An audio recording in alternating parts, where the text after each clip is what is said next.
Jusqu'à 9h, Good Morning Business.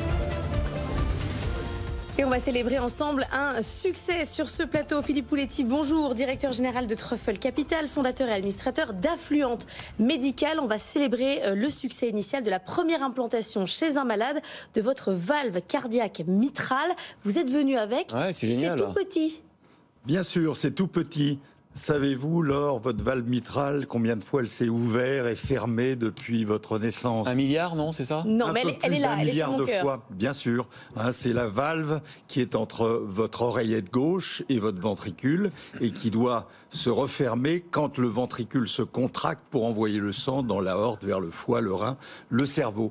Et chez 2% des malades, enfin des gens dans le monde, 2%, eh bien, il y a une fuite de cette valve, le sang retourne en partie vers l'oreillette, ce qui peut conduire à des arythmies cardiaques, à une insuffisance cardiaque, et chez 50% des malades, à un décès à 5 ans. Qu'est-ce qu'on faisait avant Alors, avant, et qu'est-ce qu'on fait aujourd'hui avec si vous n'étiez pas trop vieux et en bon état général, un chirurgien très expérimenté allait vous ouvrir le thorax, arrêter le cœur, ouvrir le cœur et aller coudre une nouvelle valve à la place de la valve dysfonctionnelle. Donc c'était une intervention très lourde et risquée.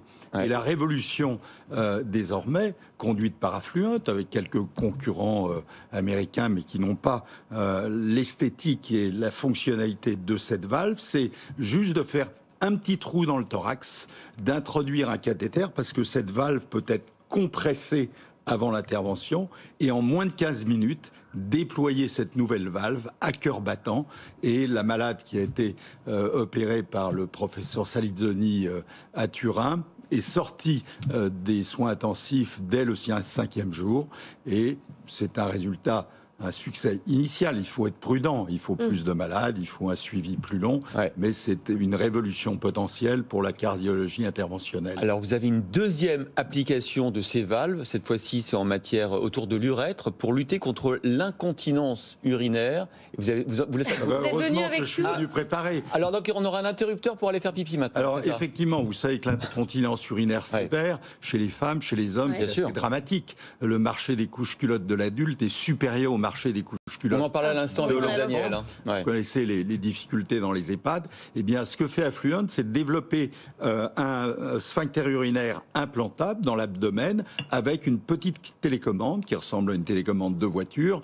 Quand le malade a besoin d'uriner, il ouvre le sphincter avec sa petite télécommande. Quand il a fini, il referme. Donc, c'est une autre révolution.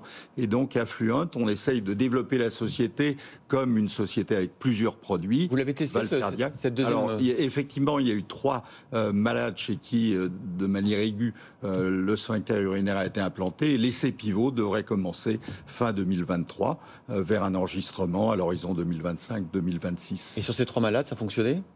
Oui, ça s'ouvre, ça se ferme, mais c'était une intervention aiguë et là on attend l'autorisation pour faire une implantation chronique. Votre objectif avec Affluent, c'est de développer un certain nombre de produits comme ça sur des maladies précises. On en est où là après ces 2 produits-là? Alors absolument, vous savez qu'on est la Startup Nation et on a un grand talent pour fabriquer des entreprises avec un seul produit. Et puis quand le produit va atteindre le marché, notamment américain, il faut la vendre parce que Euronext n'aime pas la profondeur de marché. Donc on a vendu Symétis, valve aortique, on a vendu Vexim, implants vertébraux. Et bien avec Affluent, on va essayer d'avoir une entreprise qui est intégrée vers l'échelon industriel et commercial avec plusieurs produits. Bien sûr, ça demande des fonds. On a réussi récemment une augmentation de capital sur Euronext. Et puis, on bénéficie d'une formidable équipe. On a renouvelé l'équipe de management avec Michel Thérin, Sébastien Ladet, Christophe Gio, pour exécuter le plan de développement clinique, d'enregistrement, de commercialisation. Alors, c'est intéressant ce que vous dites sur Euronext, parce qu'on était avec Stéphane Mougela il y a quelques jours. Vous avez quand même déjà levé 80 millions d'euros sur Affluent Médical. Vous excluez de pouvoir effectivement introduire en bourse cette société sur le marché européen ? Alors, elle est sur Euronext aujourd'hui. Mais de lever des fonds, de la faire grandir. Vous savez que l'environnement depuis février 2022 n'est pas extraordinaire pour les valorisations, pour les levées de fonds. Mais comme je suis un optimiste pathologique, je pense que vu les fondamentaux de la santé, le besoin de nouveaux produits innovants, eh bien les marchés vont se rétablir, y compris pour la medtech. On a vu Carmat, que vous connaissez bien, faire appel à l'épargne des particuliers avec un nouveau système où on est en compétition avec les investisseurs institutionnels. Il faut aller chercher de l'argent partout. Il faut aller chercher de l'argent partout. La difficulté, c'est que beaucoup d'entreprises, quand elles atteignent un stade de maturité, qu'elles ont besoin de 200 ou 300 millions, doivent se tourner vers le Nasdaq. Vous tournez vers le Nasdaq, ça, c'est un problème. Les actionnaires deviennent plus américains, le conseil d'administration, le management, et à terme, ça devient une entreprise américaine. Donc il faudrait effectivement que l'énorme épargne financière des Français et des Européens se tourne un peu plus vers l'innovation. Il n'y a pas eu d'amélioration là-dessus, parce qu'il y a beaucoup il y a eu des améliorations, il y a eu l'initiative Tibi, mais comme l'IRA dont on parlait tout à l'heure, ça reste petit par rapport aux Américains qui continuent à faire la course en tête. On n'arrive pas à se défendre. Et pour Affluent, donc sa destinée est américaine ?